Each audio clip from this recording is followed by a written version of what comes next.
دیکھیے 3 پرابلمز ایسے ہیں انسانی تمدن کے جن کا کوئی حل انسان نہیں کر سکتا۔ سب سے پہلا مسئلہ اور سب سے پرانا مسئلہ، ابدی مسئلہ ہمیشہ سے ہے جب سے انسان ہے، عورت اور مرد کے حقوق و اختیارات میں کیا تقسیم ہونی چاہیے۔ آپ کو معلوم ہے افراط و تفریط، یا تو عورت کو ملکیت بنا دیا گیا، جیسے بھیڑ بکری جو ہے آپ کے کھوٹے سے باندھ رکھی ہے، ایسے ایک عورت بھی باندھی ہوئی ہے، وہ آپ کی ملکیت ہے، اس کے کوئی حقوق نہیں ہے، اس کا کوئی لیگل سٹیٹس نہیں، اس کا کوئی تشخص نہیں، کوئی ہے ہی نہیں۔ یا وہ انتہا ہوگی، اور یا وہ انتہا ہے جو آج آ گئی ہے، بالکل مرد کے شانہ بشانہ، ساری تخلیقی مصلحتوں کو چھوڑا، ساری جو بھی انسان کی جو انیٹومیکل جو بھی ڈفرنسز ہیں ان کو چھوڑا، جو سائیکولوجیکل فرق ہے ان کی تخلیق میں اس کو بھی ایک جیسے برابر، ایک قطن نہیں۔ ان دونوں کے درمیان کیا توازن ہے؟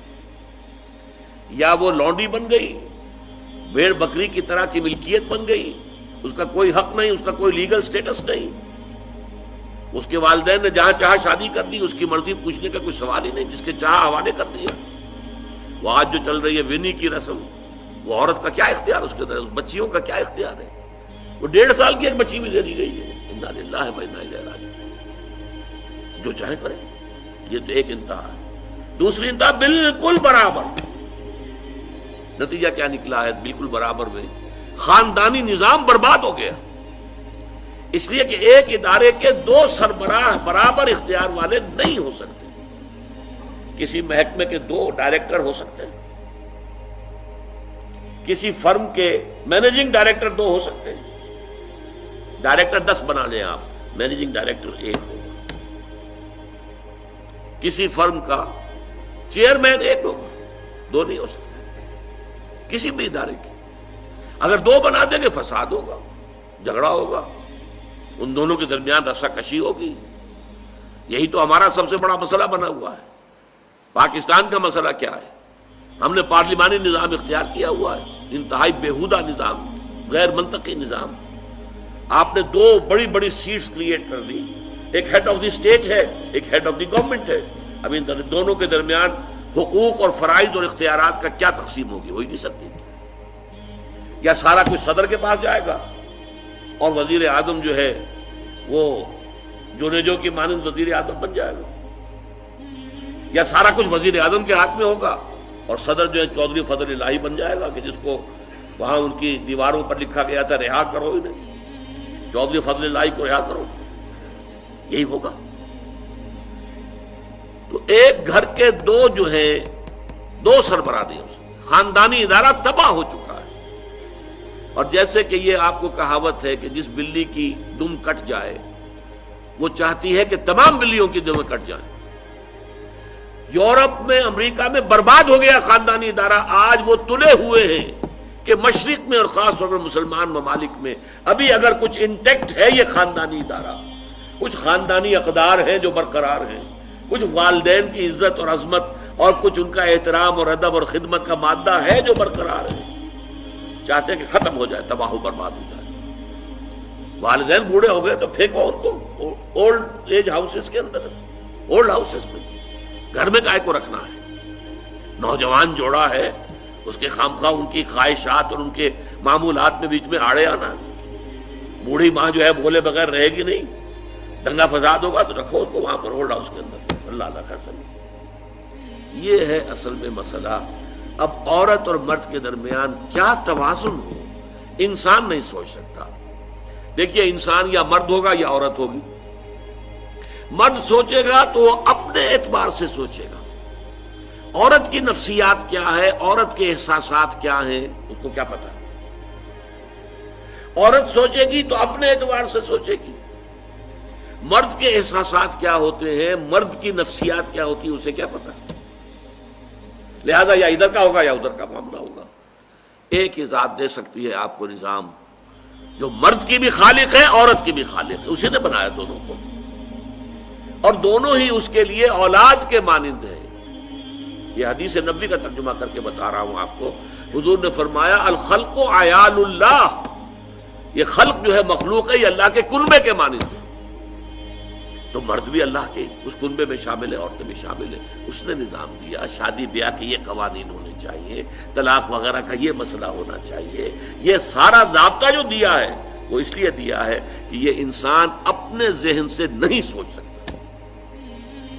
آج تباہی آ گئی ہے مغرب کے اندر، شادی کرنا ہی نہیں چاہتے. We are living together. شادی کریں گے تو نتیجہ پتہ ہے کیا نکلتا ہے؟ آپ نے اپنی بیوی کو طلاق دی، سب سے پہلے تو یہ کہ آدھی پوری آپ کی جو ملکیت ہے اس کا آدھا حصہ دے دیے اسے. نمبر 2، گھر اگر آپ کا اپنا ہے تو اس میں بیوی رہے گی، آپ نکل جائیے یہاں سے. کوئی مرد اس کو قبول کرنے کو تیار نہیں تو وہ شادی کرتا ہی نہیں. اور عورت کی ضرورت ہے، لہذا عورت بغیر شادی کیے بھی اس کے ساتھ رہتی ہے، بچے پیدا کرتی ہے. بٹ وداؤٹ میرج جو بچے پیدا ہو رہے ہیں حرامی بچے.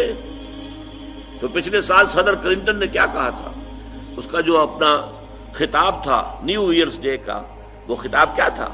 ان قریب ہماری قوم، امریکن قوم کی اکثریت حرام زادوں پر مشتمل ہوگی. یہ حرام زادہ ترجمہ کیا ہے میں نے، بورن وداؤٹ ویڈ لاک، شادی کے بندھن کے بغیر پیدا ہونے والے. اسی کو ہم حرامی کہتے ہیں، حرام زادے کہتے ہیں، اور کس کو کہتے ہیں؟ اچھا، دوسرا مسئلہ، پہلا مسئلہ تو یہی ہے، پرانا بہت ہے، قدیم ہے. دوسرا مسئلہ، ایک ریاست ہے، ایک نظام ہے، اس کے کچھ اختیارات اور حقوق ہونے چاہیے. ایک عوام ہے، ان کے کچھ اختیارات ہونے چاہیے. عوام چاہیں گے زیادہ سے زیادہ آزادی ہمیں ملے، ریاست چاہے گی زیادہ سے زیادہ اختیار ہمارے ہاتھ میں ہو. اب جو کچھ ہو رہا ہے ترمیمات کے ضمن میں، کیا ہو رہا ہے؟ ایک طرف جو ہے مشرف صاحب چاہتے ہیں زیادہ سے زیادہ اور طویل سے طویل میرا دور اقتدار ہو اور اختیارات جو ہے میرے ہاتھ میں آ جائیں، گھنٹہ گھر بن جاؤں میں فیصلہ بات کروں. ساری کوشش ان کی ہے. اور یہ ARD وغیرہ کیا کر رہی ہے؟ نہیں، حقوق عوام کے ہاتھ میں آنے چاہیے. اب اس میں بھی توازن کیا ہو؟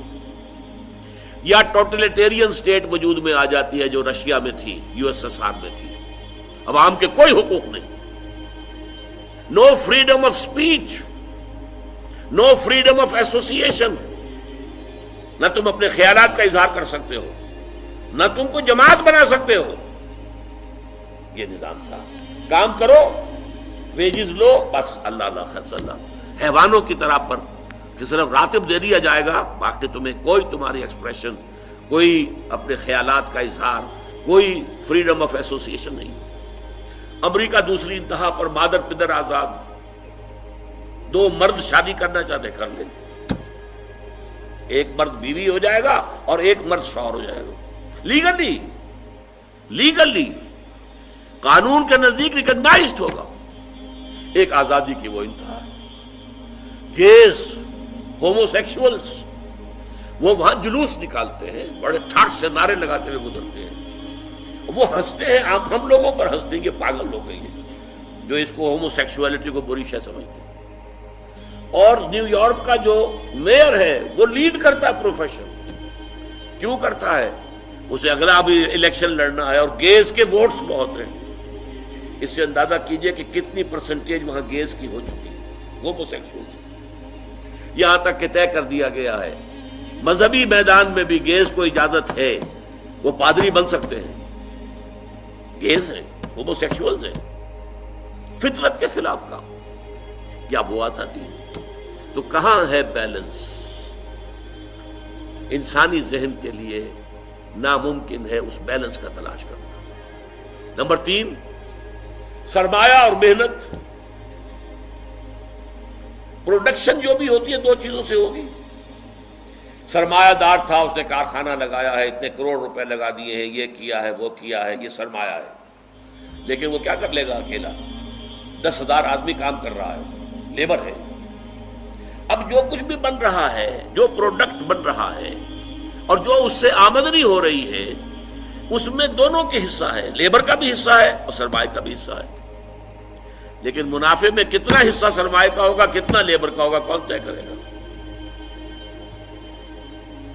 یا تو سرمایہ داری بن جائے گی، سب میں تو آپ کو 10 روپے دے سکتا ہوں ڈیلی ویج، منظور ہے تو کام کیجئے ورنہ چاہیے دفع ہو جائے. اور بہت سے آپ کے بھائی موجود ہیں جو 10 روپے پر کام کرنے کے لیے تیار ہو جائیں گے. ساری دولت سمٹ کر جا رہی ہے کارخانے دار کے ہاتھ میں۔ کیپٹلزم جو کیپٹل ہے، جو سرمایہ ہے، اصل جو ہے دولت اسی کی طرف، روپے کو روپیہ کھینچتا ہے، پیسے کو پیسہ کھینچتا ہے۔ لہذا امریکہ میں آپ کو ایسے لوگ مل جائیں گے جنہیں اپنی دولت کا اندازہ نہیں ہے کہ کتنی دولت ان کے پاس ہے، بلینز آف ڈالر کا ایک ایک چیک لکھ سکتے ہیں، اور یہودی ہیں وہ۔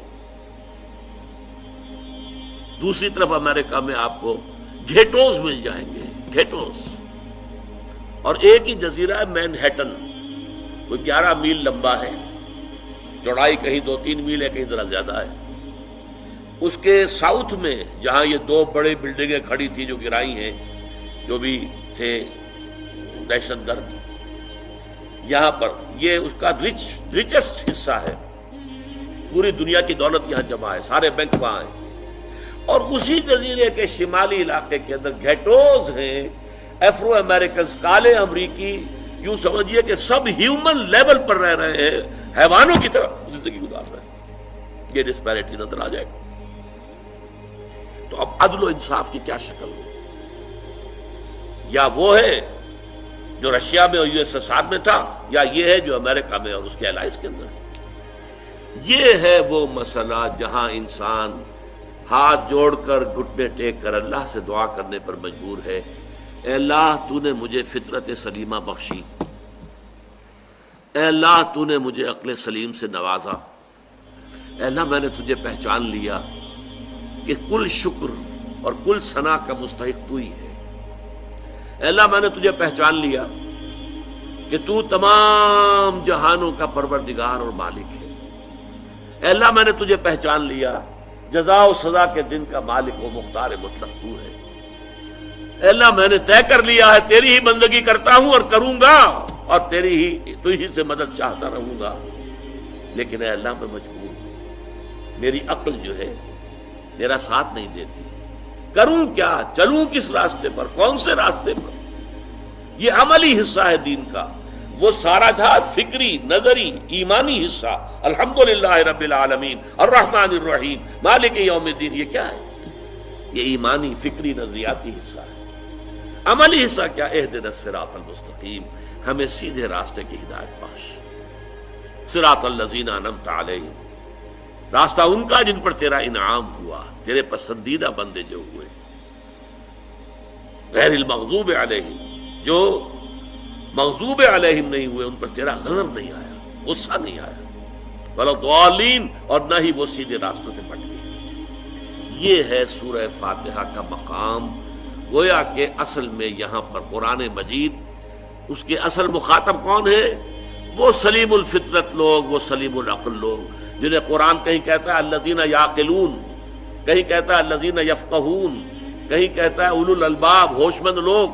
یہ وہ لوگ ہیں کہ قرآن مجید اصل میں ان سے مخاطب ہے، اور وہ خود سفر طے کر کے اللہ کی ذات تک، معرفت خداوندی تک تو پہنچ گئے ہیں، لیکن اب عملی زندگی کے اندر رہنمائی کے لیے درخواست کر رہے ہیں، اہدنا الصراط المستقیم صراط الذین انعمت علیہم غیر المغضوب علیہم ولا الضالین۔ یہی وجہ ہے کہ فوراً سورہ بقرہ شروع ہوتی ہے، الف لام میم ذالک الکتاب لا ریب فیہ ھدی للمتقین، یہ ہدایت ہم تمہیں دے رہے ہیں۔ یہ قرآن جواب ہے اس دعا کا، اہدنا الصراط المستقیم صراط الذین انعمت علیہم غیر المغضوب علیہم ولا الضالین، آمین یا رب العالمین۔